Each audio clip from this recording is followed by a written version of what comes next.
Hello and welcome to Always in Escrow with Serena Appel and Colby Burchin. We are the podcast that elevates and inspires through conversations with people making an impact.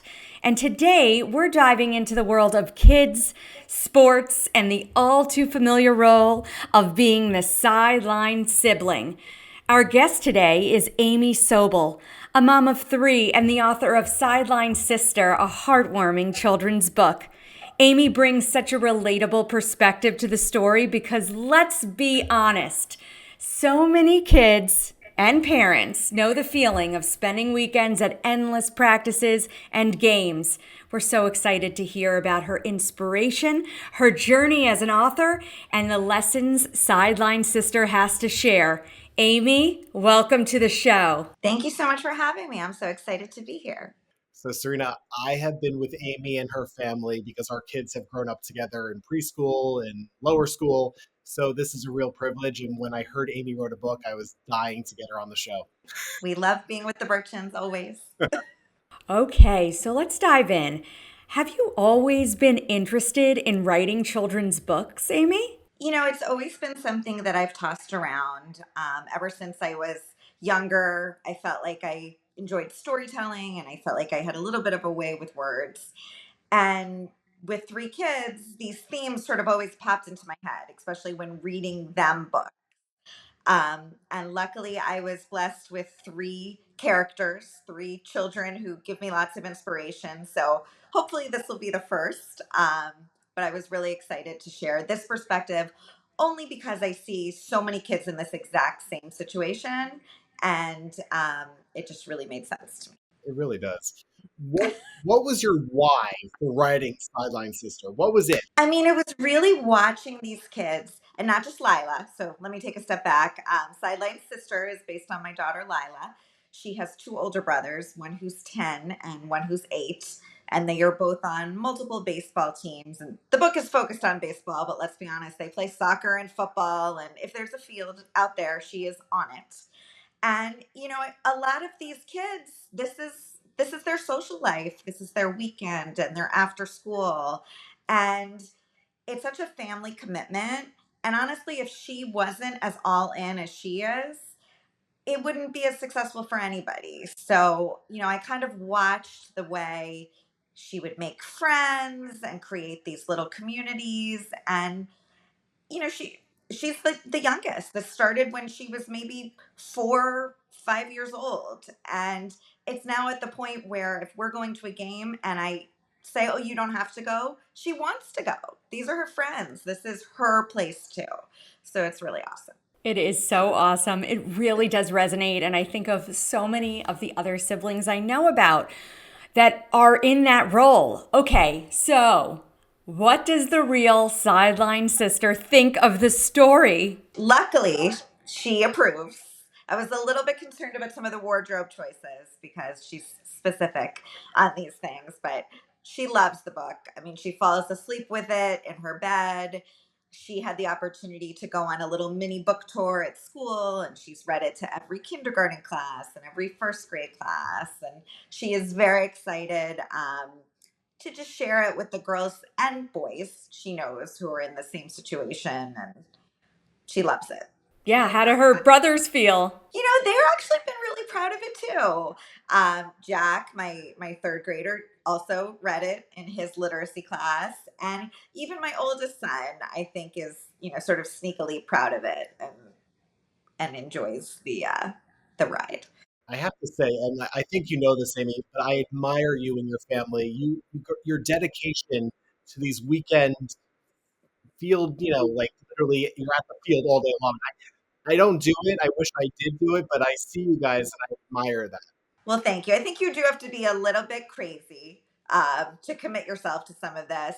And also, the kids have to really love it. You know, if the kids on the field didn't love it, we wouldn't be there.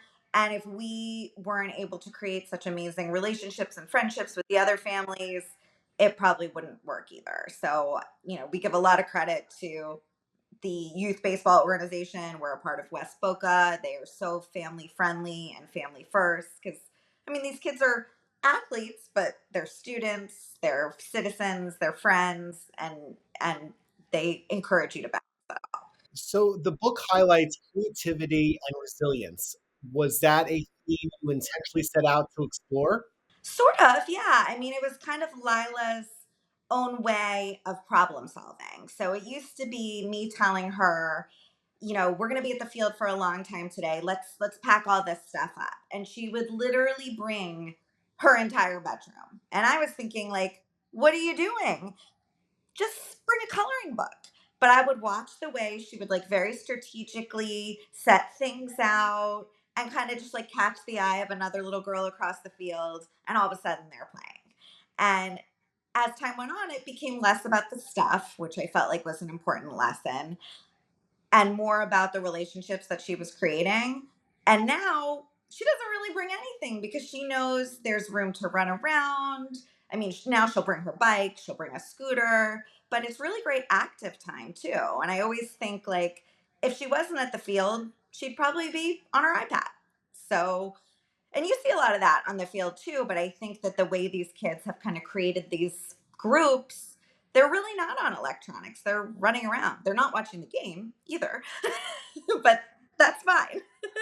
What was the process like for bringing Sideline Sister to life from idea to publication? I actually wrote it probably when Lilah was in pre-K. So this was like 2 years ago. And it just started off as like a sweet little poem that I thought could be for her. And as I worked on it, I thought, maybe other kids could get something out of this too. So I went through the process of finding an illustrator who did a beautiful job. I sent her a lot of photos of our family and what our baseball field looks like. And she was really just able to bring it to life through fun colors. And I was able to publish it. So it was very exciting. How did you bring Lila's world to the page? I was also thinking about the books that Lilah likes to read at night, like the ones that she comes back to over and over again. And it's the ones where like the illustrations leap off the page and she feels a connection with the character. So I was trying to, you know, not only make it about her backpack, because that's kind of her tool she uses to make friends, but also make it about the fact that sharing is hard, and watching kids play with your stuff is hard, and being somewhere you don't want to be is hard. But once she kind of finds that peace inside of herself where she's like, I don't need all this stuff to make friends, that's kind of when it took a new life. I need Lila to teach my kids I don't know, I need Lilah to teach me that. So So that may be one takeaway from the story, right? That kind of shared sense of space and things and all of that. And what else do you think are the takeaways for young readers and their parents from this book? just that these passions, which are so amazing for young kids, have impacts beyond just that one child. So just, sort of to keep in mind that it's not always easy to be kid number two or kid number three. But really, these are the kids who I feel like who are learning some of these life skills that are going to come into play later on and really be rock stars. So the question is, do you hope to write more books in the future? I would love to. I mean, this has been so much fun. My middle son, Jack, is very much wanting to know where his book is.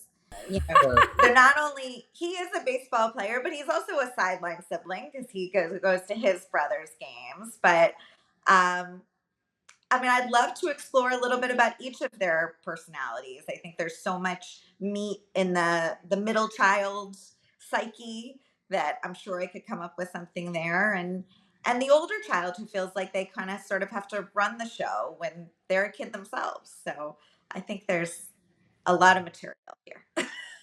I think Melissa and I could pay to write our stories. Yes. I'll bug your house and get some inspiration. Perfect. Well, it's so beautiful that you're sharing so much about your family and the lessons that we can learn from our kids and the community that they're building. So, how can we follow along with this journey and find the book? Yes. So the book is available on Amazon. So if you search Sideline Sister, you can purchase it there. And thanks to Amazon Prime, it'll magically arrive. Amazing. Well, we both thank you so much from the bottom of our heart coming on the show, and everyone out there really should purchase this book. It's a fun read. Well, thank you so much for having me, and it's been a blast.